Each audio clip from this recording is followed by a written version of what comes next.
Hello, everybody, and happy Monday. Welcome to this edition of the Racing Insiders podcast. I am Kate Dillon from Crate Insider, and I am here today with Steve Hendren from Hendren Racing Engines. Like always. Yeah. It's becoming like boring and repetitive. What is? What, my intro? No, that I'm just here all the time. Well, there's that. Well, you're not here all the time. You got your own place, so that part's No, but here all the time on the show is what I'm doing. Oh, yeah. Do you want to do your own intro next time? Might have to. You might have to speak up is what you might have to do. Oh, there's that. Okay.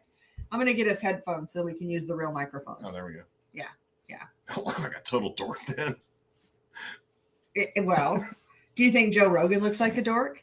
No. No, I think he can rock the I think you could rock the headphones. We'll see. Yeah. And then you would understand it sounds a little echoey on the podcast portion. Gotcha. So there's that. And so sorry we missed last week. I wasn't feeling very well. And so I skipped everything on Monday of last week. But hey, we're back. I was ready to go. I mean, I'm sitting here going, hey, let's do this shit. And you're like, oh, no, my head hurts. Yeah. Also, I didn't have any of this equipment set up, so it could. There's that. Well, did you want to do a solo show? No, God, no. No, I wouldn't even know what the freaking hell to talk about. So yeah, well, I think not that you can't operate a computer, but I think you would have been a bit stymied with all of the cords and things. Yeah. Unless you could just push a button and say, "Go, Kate."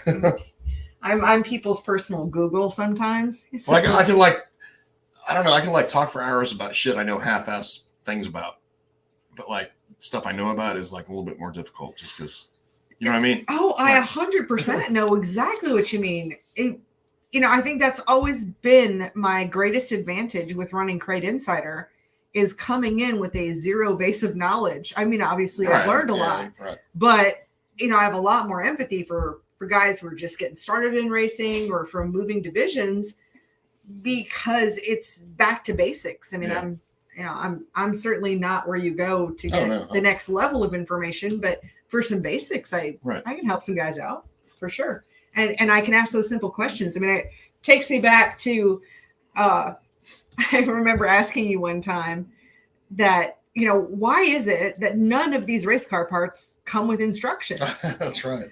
And your answer was, well, because everybody knows how to do that. And I'm like, well, I don't know how to do that. So therefore, no, not everybody knows how to do this. Yeah, which is not anything I ever thought about. Yeah. Until you said that. And I was like, oh, okay, that kind of makes sense. Right. Yeah. I mean, because it can even be simple things like, let's just say like wire separators. Which is why we're here. Which is exactly why we started doing videos and why we're here to answer questions. Because this stuff doesn't come with instructions. Yeah, I didn't realize that. So I just automatically assumed everybody knew. So well, I mean, and I'm not making light of it. It's just right. When you grow up with it, and like I have all my life, and both on the engine side of things and the racing side of things, I just automatically knew that if you're racing, you kind of know your everything. So. Well, exactly. Yeah, and if you haven't had that advantage, and it's interesting, like going to the race logic schools, and I mean, there can be some pretty basic information that is brand new to people who have even been racing for 20 years. Oh, yeah. I think there's some of that suspension stuff. I'm trying to think of like anti-dive and I mean, there's some of that seems a little more complicated, but it's not necessarily common knowledge. Just like the shock technology and stuff like that is like where things are at today, honestly. Oh, yeah. So yeah, you're going to like a huge part of it. 0 to 50,000. It's a lot. So I'm sure we probably have some folks here. Let's say hi. Let's see. So Scott's here. He says hi from we didn't create the storms, California. Now they have snow. I feel like this is a running story. It's like a running joke. It's craziness. Unbelievable. Oh, and Scott said he's glad to see our checkered flag background back. Yeah, it is. Yeah, it's because I took it down to bring it to the Cars Racing Show, and then it sat in the crate in this room for 2 months. Right. Because it's not the easiest thing to set up, and it's not straight. And I don't know what we did to break it, but it's here. All right, Jason Alexander is here checking in. Gary's here from Rent a Race Car. He rents race cars up there. That's pretty cool. Nice. JD is here. Oh, and Jen is here. Speaking of California, yep. Good friend of yours. My little sister. Yeah. Basically your little sister from California. Yep. Absolutely. Yeah. Crazy cat woman. Yeah. Well, just by the way. I know that's what you like to call her there. Oh, and Tom's here from California as well. Tom. Absolutely. So thank you all for joining us. We got a pile of questions that we were submitted, especially with being off for a week. Last week. Yeah, we just put a call out there for questions, and now you can answer questions. Actually, Jen says first, be nice. Well, I'm always nice. Are you? I am. Are you? I'm totally always nice. Yeah, I think you need to speak louder so everyone can hear you. I did legit make her eat mud though when she was a kid. There's no part that surprises me. Because we grew up like right next door to each other. So. Yes. Yes, and she idolized you. I think I also like broke her finger. I was responsible for like breaking her. Was it her finger? I think it was her finger she broke. Well, and then also, didn't she have like a pretty Easter dress or something, and you got her dirty? That was part of the mud thing. Oh, okay.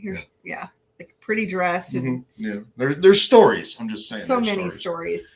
Ran off a boyfriend or two, maybe. Yeah. That kind of thing. All right. So we've got Terry's here from Princeton, West Virginia. And Gary says, I'm retired from the rental business. He's not renting a race car anymore. Started a new venture called Yellow Ink Racing and Fab. Nice. That's pretty cool. And Jen is laughing at you for for your mud pie incident. All right. Well, let's jump into some questions. Unless you have any updates. I guess, what are you drinking, Steve? Just basic Ultra. Yep. I'm drinking lemonade. That's what I do. I'm drinking lemonade, and I'm going to keep it far away from Steve so he doesn't pour vodka in it.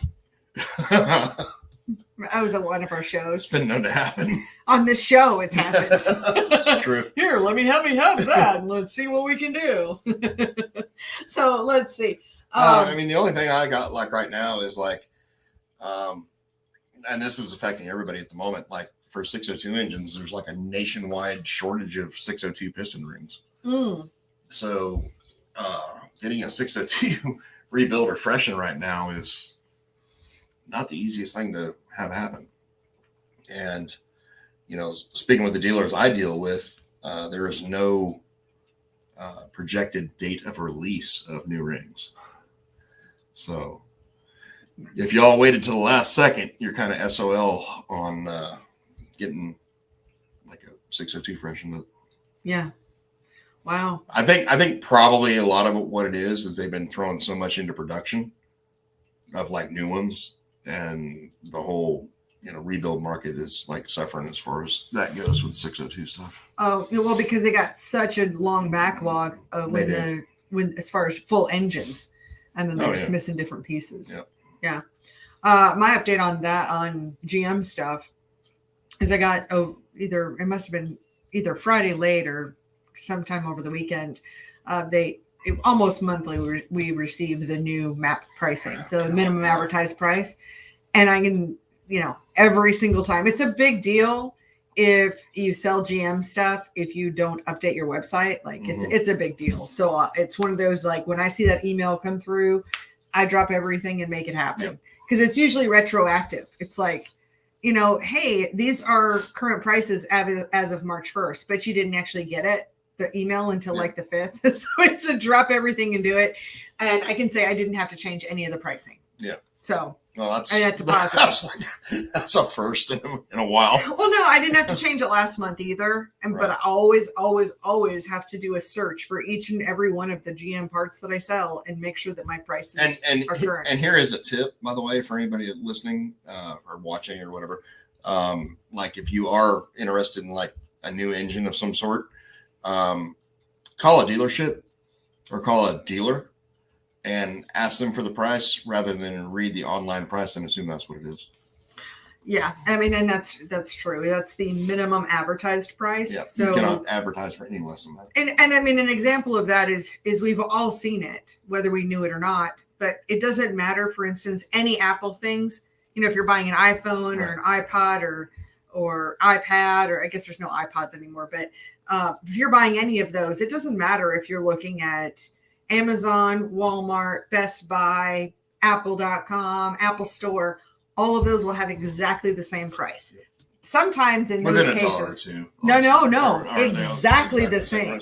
Exactly the same. The only difference is if there's a Black Friday deal, it may be that they might include like an iTunes gift card or something. I mean, I think they let them do some Black Friday stuff, because Black Friday I picked up some iPads for like $120 off or something. Yep. So, but yeah, anyway, we've all seen minimum advertised pricing, whether we knew it or not. And yeah, I guess that's most of my updates. Yep. Oh, I guess another update, if you're looking for dirt late model wheels, my pallet of wheels came in. We barely got it up on the website today, and a whole bunch of them are gone, but we do have some wheels. We also have some headers, and so if you're looking for profile best headers, wheel made, in my opinion. So the Kaisers, yeah. Now, have you taken them apart and done the different pieces and stuff? I believe my brother has. Yeah. I just didn't know if you wanted to talk about that at all, or I have no firsthand experience, so okay. I don't want to talk about anything I don't have any firsthand experience with. Yeah. Me neither. I haven't ripped one apart. Sounds like it's a fun project.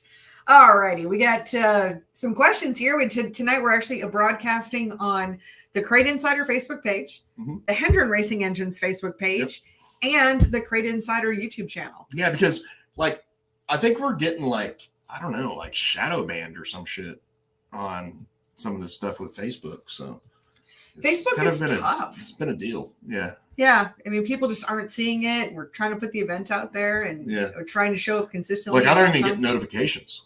Yeah. I mean, I got the notification from YouTube, but I actually signed into my YouTube. I didn't have an account, a YouTube account for a long, long time. But after I started having channels. So if you enjoyed the show, tell people about it. Yeah. Please do. And we've got some folks here with some questions. And so we'll take care of the live questions first, and then we've got some other ones that are from the top there. Sounds good. All right. So, and you do replay this show on iTunes. Yes. So there's that. So if you like going down the road listening to podcasts, then we purposely do this show. Generally, we're watching it. You can watch it on video, but we normally don't do much that's demonstrating much of anything. No. So if you just want to hear most the of show, us listening, watching me drinking beer, and you every now and again drinking some sort of liquor drink. Yeah, every once in a while. It's not very often. Yeah, other things to do. All right, let's jump in some questions. I see Matt Brown is here. He says Daytona 115 W40. Tell me your opinion on why or why not to use it. I would use it 100%. So to me, that Daytona 115/40 is basically equal to the Klotz 1040 that I recommended for so long. I think they're both freaking amazing oils. So yeah, I would have no problem using that at all. I mean, we use it my son's 604 when he's running 604 stuff and things of that sort. So yeah, I mean, it's freaking awesome ass oil. That being said, the 540 is the Mac Daddy of all oils that I've ever tested in my entire life. So that shit there is amazing.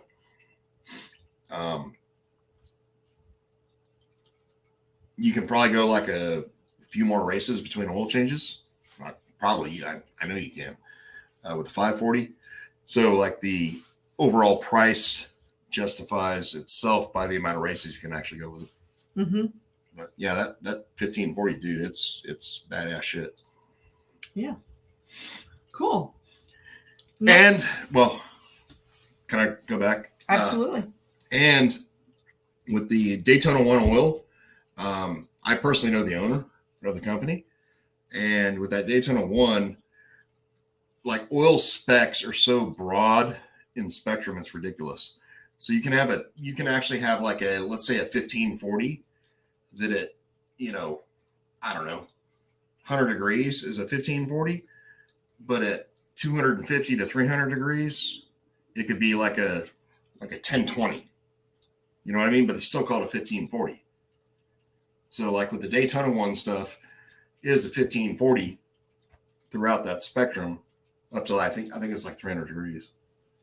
it's really what's happening at 300 degrees, because which is what we're concerned about, because on crate engines, you're running 300 degree oil temperature all the time. So if it's a true 1540 or a true 540, the 5 is essentially the cold pour weight. The 40 is what it is at temperature. So the Daytona 1 stuff, I know for a fact, is at 300 degrees, it's still a 40 weight. Well, and a lot of times at those higher temperatures, that's where a lot of oils will break down. Like they're perfectly great. And, and up until you've got like up to like boiling point, basically up to a couple hundred degrees, but anything more than that, and you start getting separation of the additive packages from the oil itself, and just breaks down. Well, yeah, that again, like the national standard. I mean, honestly, it'd be interesting to have Buck on the show at some point. I mean, I know he's got videos on it, and you probably got videos with him talking about this. We do, but it'd be interesting to like explain to everybody exactly how that works, because the national standard, which was set up in 1920 or some shit like that. Oh, it's like an 1800s machine. It's like what 1800s. In fact, there's a really good article, or at least there was. I mean, I'm going back a few years, but there was a really interesting article on VP's website, so VP Fuels, on their website, talking about how oil viscosity is determined. Yes, and it's fascinating. But what we learned from Buck, which took me to the next level, was that if you had a 12, you can call it a 10 or you can call it a 15. Right. It's not on the dot. Exactly. Yeah. And that amount of difference can make a big difference. So the thing I know about Buck stuff or Daytona 1 stuff, is it's on the dot. Yeah.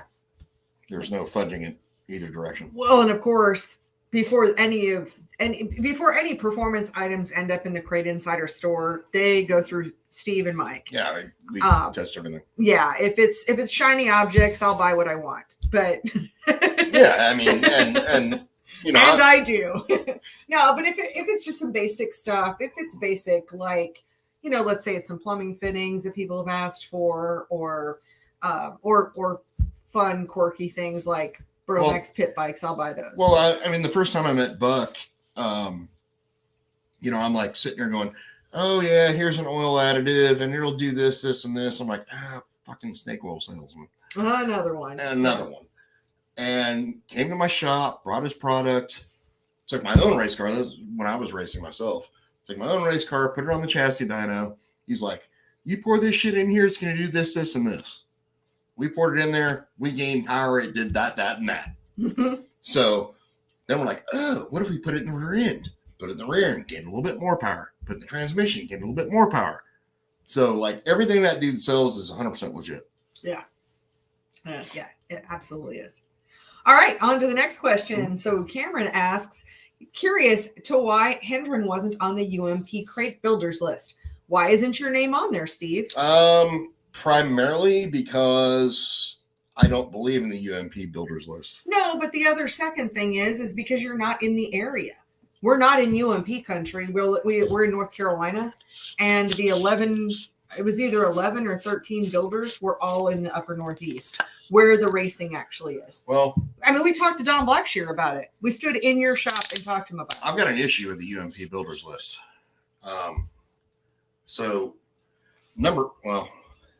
Do we want to go there here? I could really go into this, but so the UMP stuff in certain tracks, they're allowing UMP or dirt car seals, and they're allowing Crate USA seals. And I've got no problem with allowing Crate USA. I mean, that's 95% of my business, Crate USA. But they've banned the rush seals. Oh, really? Yes. So now they're out at Kankakee Speedway, and wherever the hell that's at. I mean, I've seen races there. That makes no sense. Well, exactly. That's freaking drama in politics. Who doesn't like Vicky? But, well, I'll give you two guesses. But anyways, they're out there damn certifying engines for $350 an engine. Oh. To stick a bore scope down it, pump it, do all that stuff. Oh, let me guess. Did they get to put them on the engine dyno and see if they're within range? Fucking American. Because that's another stupid way of testing these. Okay. Anyway, so now they're doing this bullshit. right? Another way for the series or whoever to collect a bunch of fucking money for doing nothing. So I've got an issue with this, and I think the UMP builders list is a fucking joke. Well, I mean, okay, so I mean, to back up just a little bit, because I know why it was put into place, is because it was the Wild Wild West, and if you wanted to find the most cheated, Wild West. If you wanted to find the most cheated up engines in the country, all you had to do was go to look at UMP stuff, look right? at dirt car, yeah. Right. Well, and so to dial that in, that was the goal, was to dial it in. Well, I mean, just look at your approved engine builders list for Crate Racing USA. Great and fine. But here you go. But you got to enforce it. I've got dudes who I know, including myself, who are rebuilders for Crate Racing USA and Rush. Yeah. So why you're going to ban the Rush seals? Because there's a bunch of political bullshit going on up in the Northeast, and certain other people trying to interject into that deal. Well, I mean, because they're mad at somebody. Well, and that's all it really comes down to is just sorry, it's like a dick measuring contest. I can't think of another reason why. Well, the problem is that the parameters for Rush seals are exactly the same as Crate Racing USA, right? Correct. And I mean, like literally correct. Exact. And now you got another series that announces like a week ago, that American Crate All-Star thing, that next year in 2024, Crate Racing USA seals are going to be illegal, but Rush seals are legal. But neither series allows the American Crate All-Star seals for reasons. Well, I mean, are there? I didn't know, Joe, that Joe had seals. Oh, let's turn into a total clusterfuck. I mean, come on, guys. Here's what's great about seals and what we need to understand on the East Coast. I mean, talk about shooting yourself in the damn foot. Well, no, but here's the part. Let's just dial it back for just a moment. I really don't even have a horse in this race. Right. But we need to be grateful for the fact that we have seals on the East Coast, because we cross over the Mississippi River and you are in a whole different world over there. Shit show IMCA crap. Well, I mean, I know how you feel about it. I'm not trying to piss anybody off here.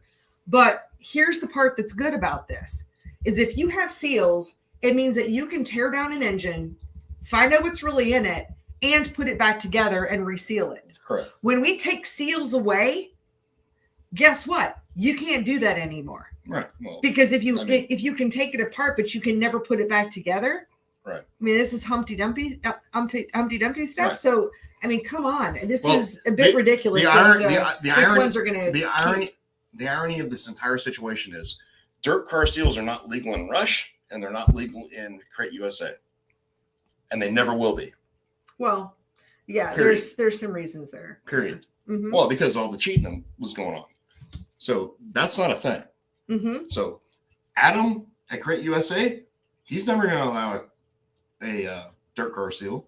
Vicky at Rush, she's never going to allow a dirt car seal. Mm-hmm. But dirt car is now going to allow Crate USA seals, but not Rush seals. And why do we think that is?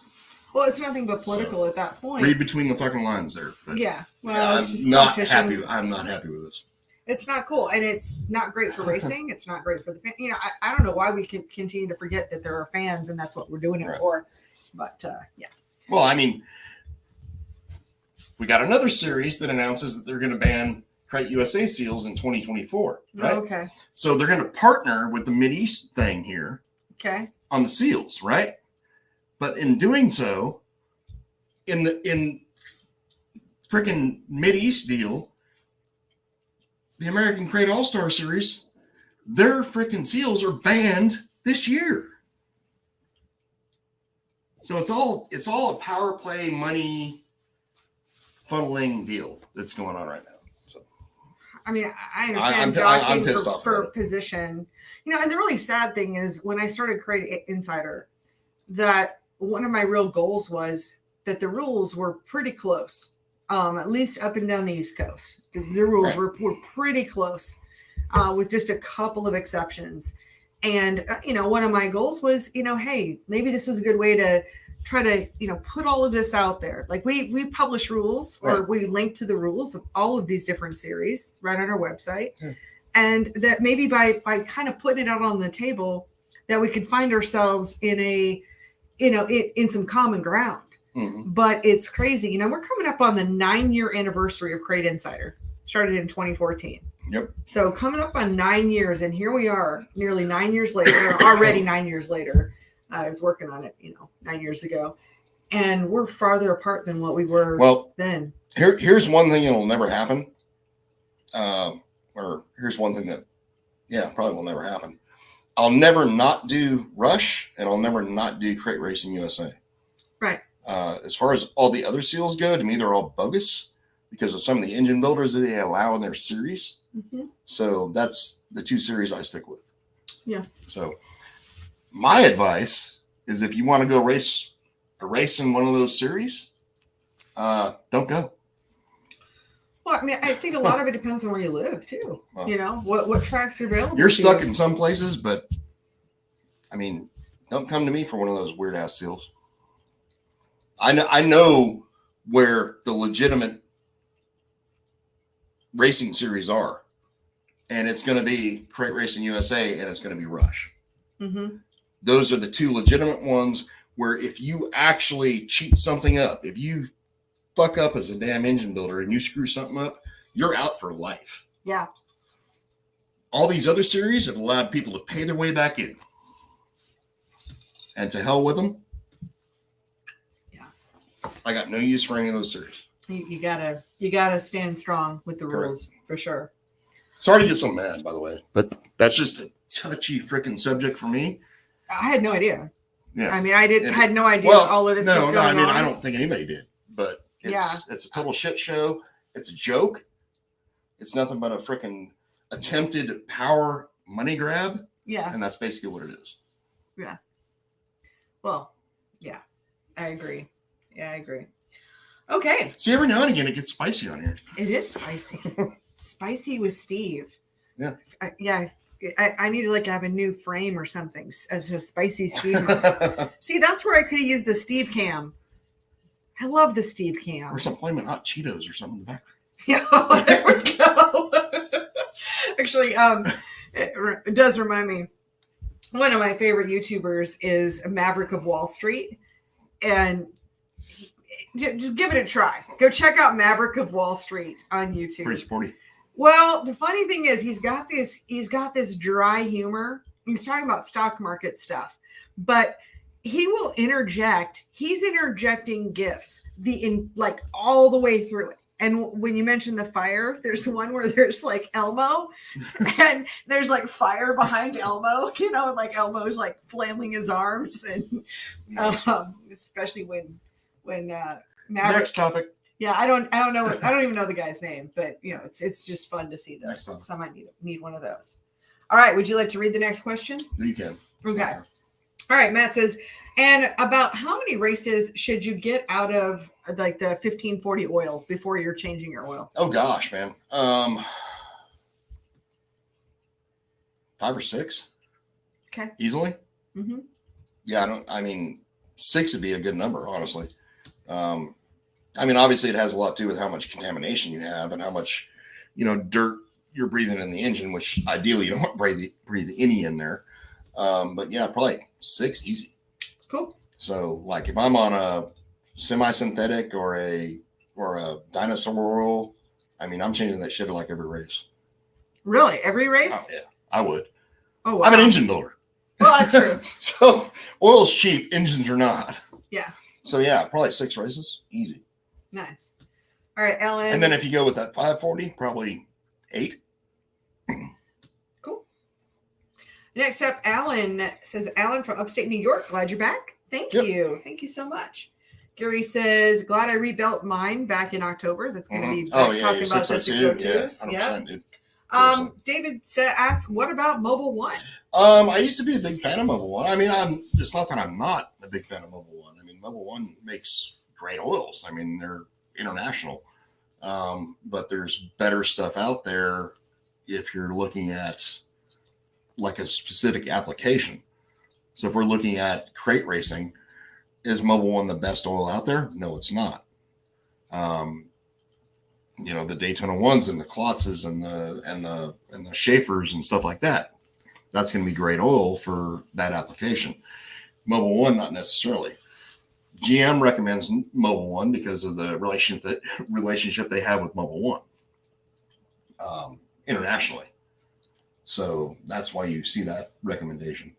Mobil One's involved in Formula One, stuff like that. So, but we're talking about oils that you can't buy. So, well, just to talking about Mobil One, you also use that as your baseline. So anytime you're testing, correct, and for your baseline oil, you're always comparing it to how much more horsepower and torque you've gained or lost using Mobil One as a baseline. Yeah, exactly. I mean, back in about 2008 or 9, I was actually sponsored by Mobil One, and back then we were like running 0.20s, 0.30s. And at the time, we were making the most power with that oil on the 604 stuff. And that changed as the technology advanced and more people got involved in making oil specifically for crate engines. Right. And to this day, the only 2 companies I know that make oil like specific for crate engines is going to be Klotz and Daytona One. Mm-hmm. Yeah. Okay. Alan says, Steve, not asking you to reveal your secrets, but what is your method of preparing and cleaning your tires, pressure washing, or maybe hot water if you want to share? So like Alex's stuff, basically Simple Green, obviously. That's what most people use, Simple Green, and then, pressure wash the shit out of it. Take them, grind them, wrap them in, what is that? Plastic. Tire wrap? Yeah, whatever. Mm-hmm. That stuff, shrink wrap. And wrap them in that. And that's about what you do, honestly, nowadays. Back in the day, I would have said, oh, after you're done doing that, put it back on the rotisserie. Put some more good shit in it, and there we go. Well, back when, it depends where you're at. Yeah. If that's a direction you're wanting to go, or you can go, then, I do have some products for that. I'm a big fan of tire prep. Well, we don't use it because it's too costly if you're caught with it. But back in the day, my brother built tire rotisseries, and back then, like when the shit wasn't going to the lab, we were running the crap out of a bunch of different things. Well, I think that's another disconnect when we talk about making decisions today based on information that was 10-year-old information. Right. is a big deal. When we got through, 2020 was 2020, but 2021 is when we really experienced the straight up shortages, and especially when it came to tires. And there's a series. Not all, right? I'll get to that. Okay, I'm sorry. Yeah. Not all tire prep is the same. Some of it is meant to soften, break down the compounds of the tire, so it really kind of turns into gum that'll touch, and it probably is dangerous. There's some nasty toxic chemicals, you can break down the integrity of the tire and blowouts, and that's what you hear, right? Goat piss, right, that kind of stuff that actually breaks it down and can be dangerous on the racetrack. But when you look at the grip light products from Daytona One, the whole point is to put life back into the tire and really, make it so that it's not just a junk tire. And so speaking of the Midwest, there's a series that Buck from Daytona One worked directly with. So their upper level series, when they're done with their tires, they put them into a pile. And that next level down of, I hate to talk about hierarchy, but that's just the way it is. Yeah. But that next division down gets to use those takeoffs, and they can use the prepare to put a back life in it. Otherwise, it's just the waste. Saves guys money. Yeah. It saves them money. It saves, all of this. What do you do when there are no tires? There were races in 2021 that had to be canceled because we didn't have tires. Correct. And, do we really want to turn this into the guy with the most money that can spend $500 a tire or something crazy, that now they get to win all the races because you've got to running your old stuff because you have no other choice because you can't even get it? I'm going to tell you, in 2009, so I was like racing weekly at a track here. It was like a 4/10 mile track. It was not the easiest place on tires. I mean, it was somewhat easy on them, but not, super easy. Mm-hmm. Plus, I was running a touring series here, the NDRA thing, and with the crate car. And I ran 9 races in a row on one set of tires. Can't do that today. And out of the 9 races in a row, I won 5. Can't do that today. No, that's on one set of tires. So that's what tire conditioner can do for you if you're allowed to actually run it. Mm-hmm. But what it's not conducive to is a series making money off tire sales. Or Hoosier. Well, no, apparently Hoosier has no problem with it. I mean, like, that's what I've been told. I haven't heard it from, straight from Hoosier, but I know Ben Baker from AFCO is real tight with the guys from Hoosier. I mean, and they don't really have a problem with it. And the other thing that's like scares the shit out of me. Not like there's a warranty. Like, oh my gosh, you took the sticker off the bed mattress. Now it's, The other thing that scares the shit out of me is like the labs that are testing this shit. Oh my God. I know you can go on and on. I can go on and on about this shithole lab up the road that we've got here. But oh my goodness. I've got customers of mine who have been quote unquote busted for illegal tires when I know for a fact it's brand new tire out of the box. I've also had customers be busted for fuel that wasn't legal. Oh yeah. Out of one series. Oh, that's why you have such negative problems. That's fucking bullshit too. But anyways. Yeah. I say test it at the track. I mean, if we can't come up with a test, there's enough tests out there. There's got to be a way. There's a test you can do at the track on fuel. Well, I know that. Yeah, the Germaine test. Yeah. Well, nobody's smart enough to fucking do it. Well, I'd like to see. I mean, test it at the track. I don't like to find out, 3 days later that somebody didn't win the race. Right. I don't like that. Anyway. I mean, it's got to be very challenging to be a series director these days. And anyway. All right. Gary says, I am pulling my hair out trying to get our bump correct on our car. We went for the metric spindle to the Camaro spindles. I have to cut up a center link. Made our own tie rods. I am trying not heat to not heat and bend the spindle. Mm-hmm. What I would recommend, Gary, it sounds like with these type of spindles, it sounds like you've got a street stock, if I'm not mistaken, and or a stock front clip. Oh, okay, stock front clip. I wonder if this street stock chassis, the Race Logic. Well, no, what I would recommend is contacting David Hammond. Oh yeah, at Hammond Motorsports. I honestly don't know much about that because I've just literally like late models is like what I've dealt with, but I would contact Dave Hammond actually, and call it. Yeah, call Dave and just say, hey, here's what I got going on, and Dave's a good dude, man. He'll answer your questions. Now you might like cuss China or something like that while he's on the phone with you, but other than that, he's a good dude. Dave will tell you like this. Dave is like another version of Steve, yes. He's like me, but more rude. Really? He's more rude than I am, damn it. I wouldn't say rude. I would say blunt. Blunt. Yes. Blunt. Yes. His delivery is just different, but it's exactly the same as you. All right. Scott says, well, we used the torque booster mufflers this weekend and definitely saw a big difference on corner speed. Very glad to hear it. Excellent. Great. That's why we designed them.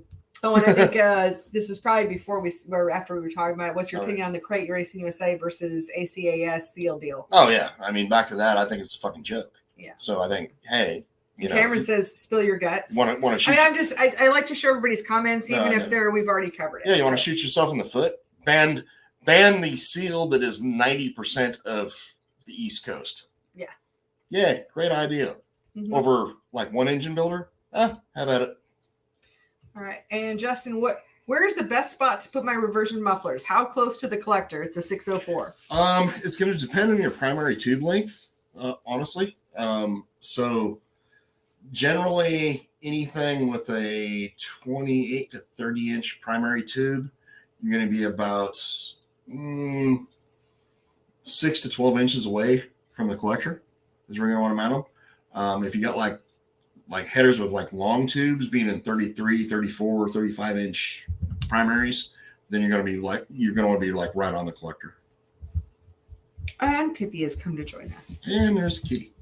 All right. David asks, on a CT525, where should the anti-reversion muffler be placed behind the collector? Which headers?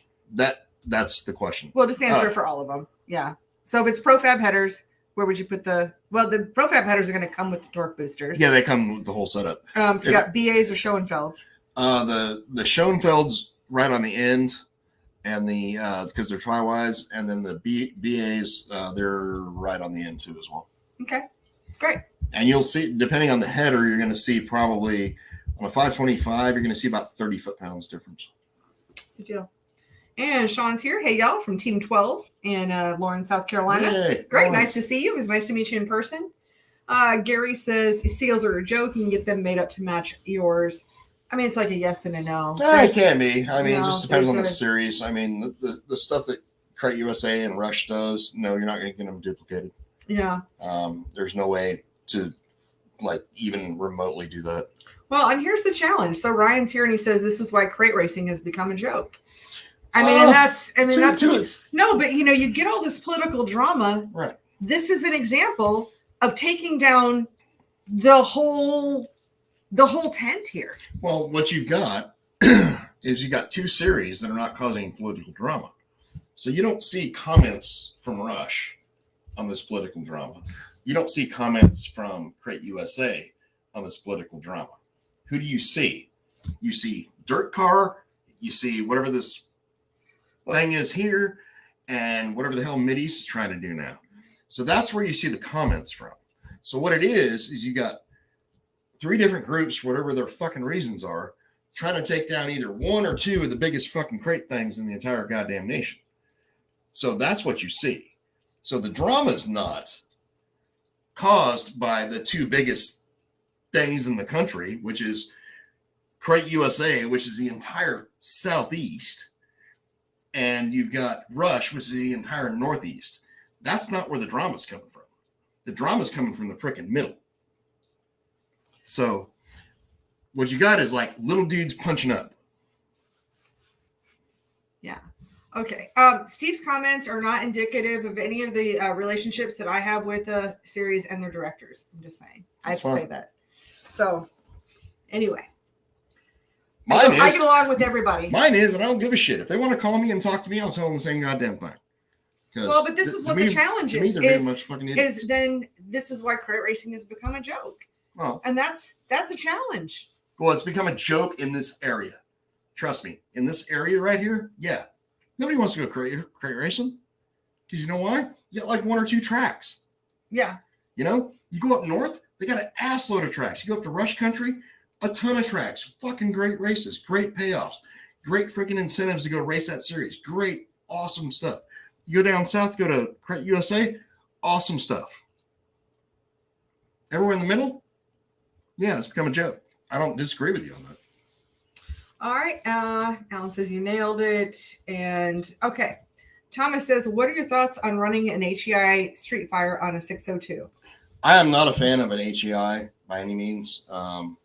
If you have an alternative, I mean, if you have to run one, then that's fine. But I would not run one if you got the choice. I would certainly be running like an MSD, billet type distributor. Yeah.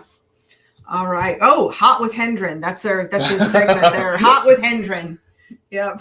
And Cameron loves it. And Trent says, congratulations on 9 years in business, Kate. I've got invoices from you back in 2015. I have at the shop. Awesome. That's fantastic. All right. Jason, what's the best oil to run in a 602? Just getting back on here. Yeah. I think Daytona 11540 is probably what you go with the 602. Yeah, I would. Yeah. More so than the 540. Right. Or 602. Yeah, probably. That or the Klotz 1040. Either one of those would be my first choice. If you're on a little bit more of a budget, then I'd run the Schaefer's 1030. Yeah. Gary says, congratulations. Cameron's here. Hello to my favorite racing people. My ears were ringing. All right. And he says, now I know why, because we're talking about tires. Alan says, explain the Germaine test.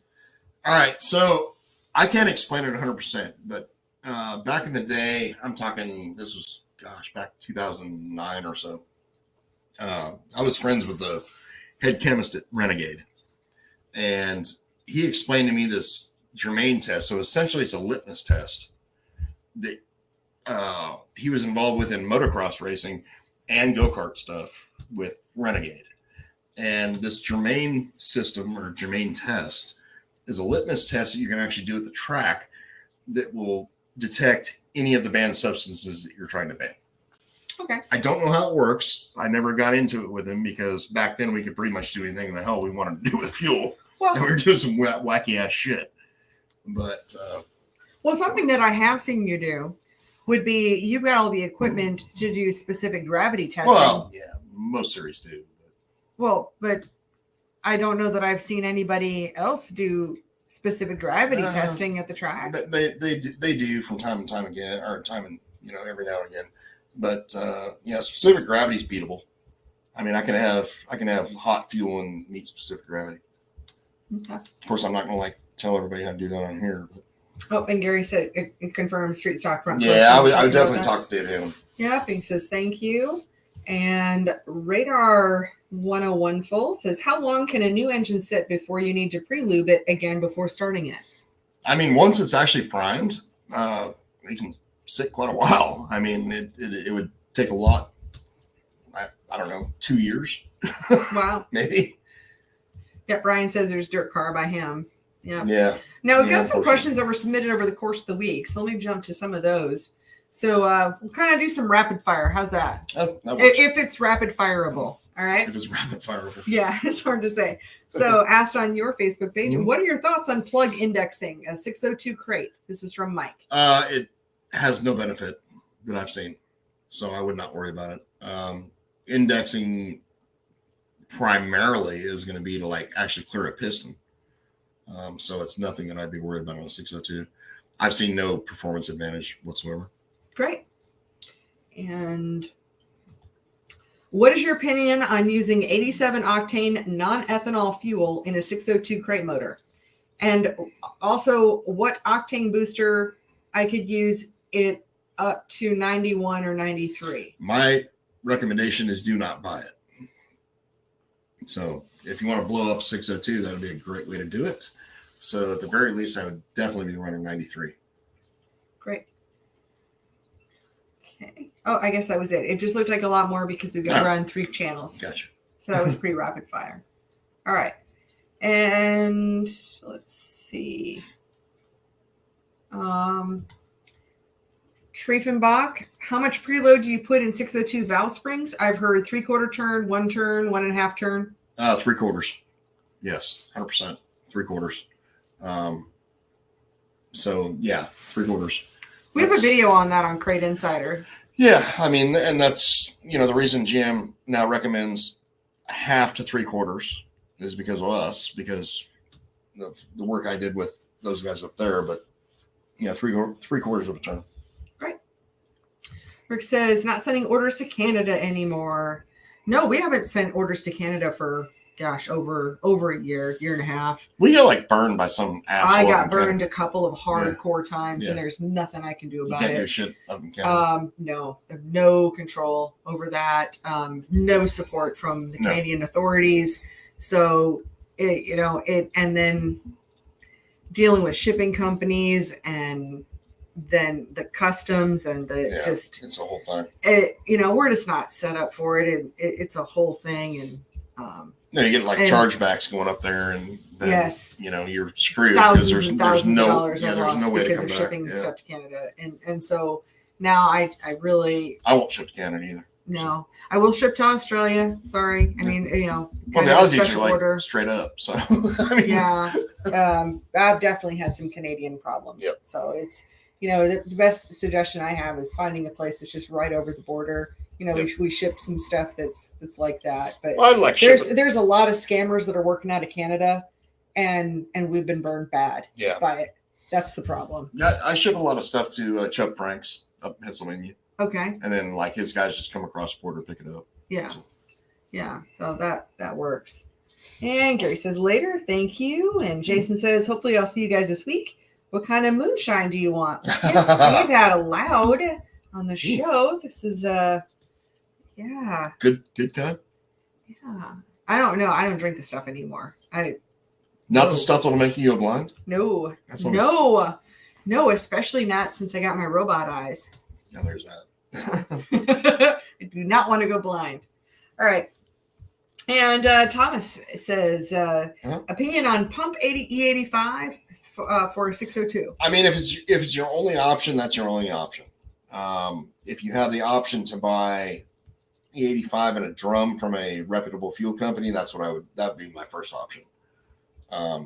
If you're buying it out of the pump, I would buy a tester to make sure you're actually getting E85 and not like E73 or E98, because we're talking like that could like burn a motor down or have all sorts of damn different issues. So,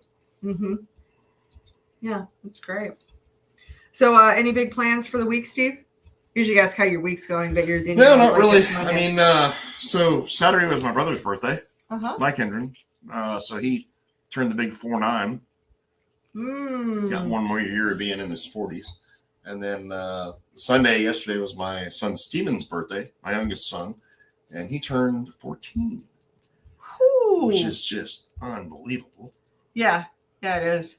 So yeah, won't be long. He'll be driving. Yeah, this week I think we're gonna go test with Alex on Wednesday night at Harris Speedway here in North Carolina, and a little bit of testing there, and then hopefully that leads into him going to run that Blue Ridge Outlaw race at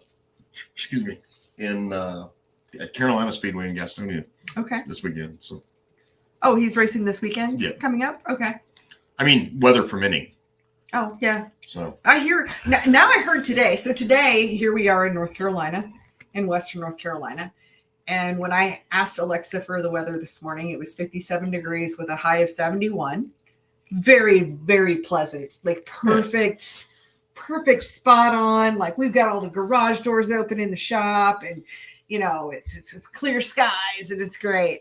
And Tori tells me today that, or Danielle, one or the other, that apparently there's potential snow later on in the week. Oh yeah, like 30 degrees and snow. Yeah.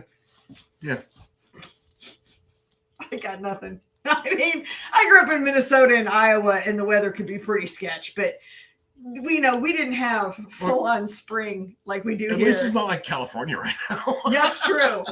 That is very true. Well, I'd seen this thing from Tori before. It was there's all the stages of fall, and apparently there's false fall, like coming out of summer. Like there's false fall followed by like hell's front doorstep. It's just all the different, like where it's you think it's fall, you're ready for your sweaters, but then you're going straight to hell. I'm from Santa Cruz, California originally, and which is about an hour south of San Francisco. And my best friend messaged me today, Bobby, and he he says, apparently we're the new fucking Seattle. He's like, showing the damn weather is like 33 degrees. Wow. And like high of like 45 or some shit. Man. It's like, no, that doesn't happen. How crazy.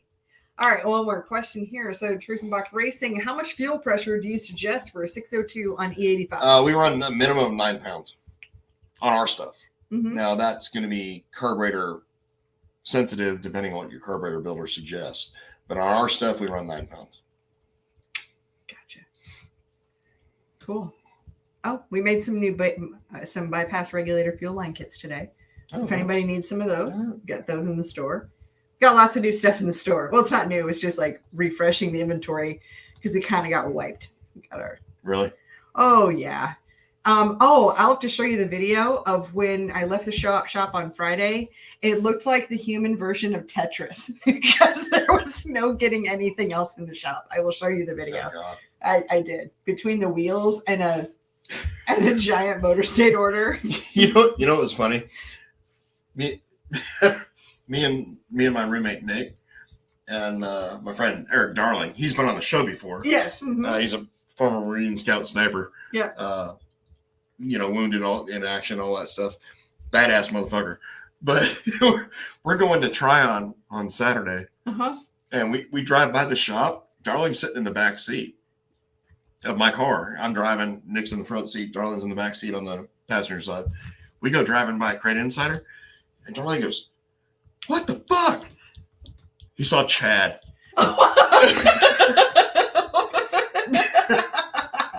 You're dummy. Oh, I have a mannequin that is standing on a platform because he's demonstrated our Carbon X underwear.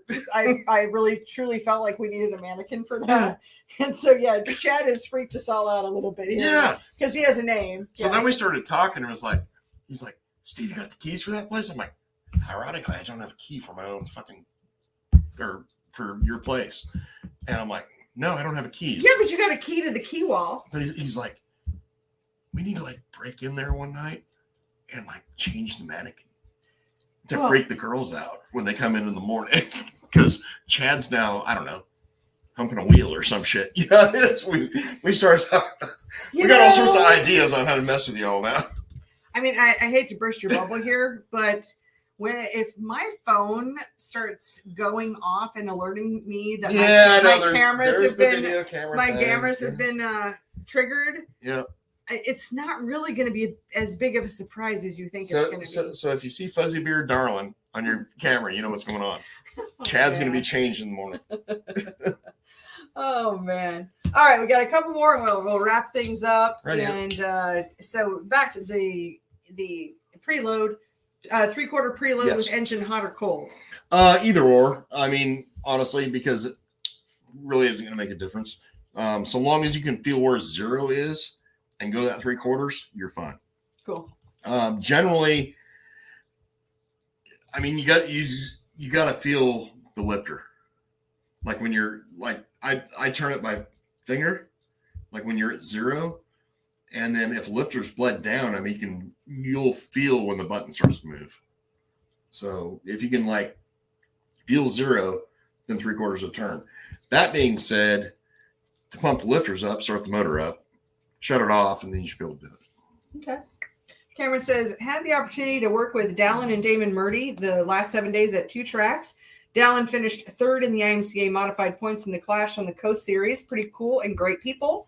Really wanted to give a big thank you. Awesome. Cool. Of course, I worked with I met Dallin and Damon Murdy at the Race Logic chassis school for the IMCA stock cars, championship racers. Nice. Fantastic class. I think we'll probably have to ask some people for some reviews because it's unless I think people are probably just trying to keep it a secret to themselves because there's some incredible information. To be fair, that is the one thing that like after the class, everybody's like, "Hey, keep this shit a secret," right? No. Keep your password a secret. Don't share your password. But also don't share what you learned at the class because there's your advantage. Well, but we want to continue to be able to have more classes in the future, and that only happens when there's a financial gain. You totally missed what I was saying. I did. I did. Okay. Patrick says, "Hi, I'm new here. Your channel is good and subscribed. I'm looking into getting into racing in the next year or two. Mm-hmm. I live in St. Louis and wouldn't travel too far. So it's I-55 and Tri-City that I'd race. I just heard you say the Midwest had some cheaters, but I'd still like to race. Would you recommend going UMP mod or UMP Pro or do crate late models? Again, thank you for doing these lives." It really depends on what you want ultimately. My opinion, I mean, the crate late model thing is like great. I know both tracks you're talking about actually very well. One of my best friends Bert Cheatham. Actually, he's from St. Louis. He used to race at both tracks, and I would probably run the crate late model. Yeah. Because it's going to get your feet wet into something that is like pretty damn cool, depending on what your budget is. I mean, I think the mods that's like the open UMP mods, like the engine rules and that is like pretty freaking sporty as far as like what you're going to spend to go race that. So yeah, the late models would be the thing I'd probably look at. I've heard good things about the late models in the Midwest. Well, no, I mean, again, they accept Crate Racing USA seals, so it's all good. Yeah. Yeah, great. And welcome, welcome to the racing community. And thank you so much for subscribing. Yeah, absolutely. Really appreciate that, for every one of our subscribers. Helps us get, more words out there, I guess. Good deal. And Chris actually says they don't run crate lates at either one of those tracks. Oh, so okay. Well, shit. Yeah, I mean that's sometimes you need to go into the direction of what's available to you. Yeah, exactly. But there's a lot of competition there in the Midwest. Mods at that point would probably be my next thing. I mean, a lot of the technology nowadays has crossed over from late models to mods. So. Yeah, well, one thing that's nice about like whether they're called B mods or the 602 mods, I can't keep up with it. Yeah, I mean it's such like you've got super late models and you got crate late models, right? I mean you got the A mods that have like the 604s, and then the B mods would be the 602 version of that. I think we're going to find it's much like the 602 racing that we see with crate late models, that some of the cost containment actually makes sense. Mm-hmm. So you're not going to have what we find with the 604 late models is you can have shock packages that are, $8,000 more, whatever. It's as much as you want to spend. But with the 602 crate late models, depending on the actual series or rules, it seems like there's a lot more containment there. Maybe I haven't really looked at all the rules for this year, but you've got some stuff that kind of keeps the guardrails on so that you're not racing is always going to be expensive. Yeah. It really always is. And racers, and we all do it to ourselves. Well, it's not a poor man's sport. I mean, let's just be honest. It's not. I mean, but sometimes, I mean, when the cost benefit analysis, I mean, you're not going to spend. It's crazy. It's just crazy to look at all of that. Yeah. Well, I mean, I remember back, years and years and years ago. I mean, I remember having customers who would come in and buy engines, or I do machine work for them or whatever. And like this pre-crate racing days. Mm-hmm. And, I've had people send their wives in over and send their wives in on Friday and sign her paycheck over to me. You know what I mean? That's obsession. That's obsession to the point of where I would never go. Right. Yeah. But, hey, you got it. So spend it however you want. It's racing. I mean, however you want to spend it. Yeah. I mean, but those are just the things to look at and evaluate. But especially if you're just getting started in racing, I don't know if jumping off the deep end of the pool is really where you want to go. And that's a frustrating journey. No. I mean, you got to see whether you're going to like it or not. So, for me personally, when my son started, I took my old car, my old late model, and of course, he was fortunate enough to be able to start in late model, but I took my old car that I didn't give a shit about, took an old engine I didn't give a shit about, put it in the car, made him take the whole car apart, put it back together. I mean, this was not given to him by any means. And then took him to go race. Mm-hmm. And so I wasn't going to invest $1 till I knew whether he liked it or not. Yeah. So. And once he loved it, then it was on. Once he loved it, then it's it's fucking balls deep, man. Yeah. You're good to go at that point. But. All right. Oh, one last comment here. Tommy says, hearing the mod thing is always funny to me since we have the Northeast mods. Mm. Oh, and interesting. The Northeast mods, they sit in the middle of the car. Yeah. It's so different. I like the Northeast mods, actually. Yep. Oh, and then let's see. Shane's got a question. What's the difference in the Quicksilver 602 versus a regular 602? I seen the rules at the Big North Georgia race are allowing the Quicksilver. Okay, so that Quicksilver motor, the only one I've had experience with was a customer of mine up here in North Carolina, and he ran it in a mod, and it produces more torque than 602, about the same horsepower. So is it just a spec engine? And they just call it. It's still like a fucking boat motor, basically, is what it is. Oh. But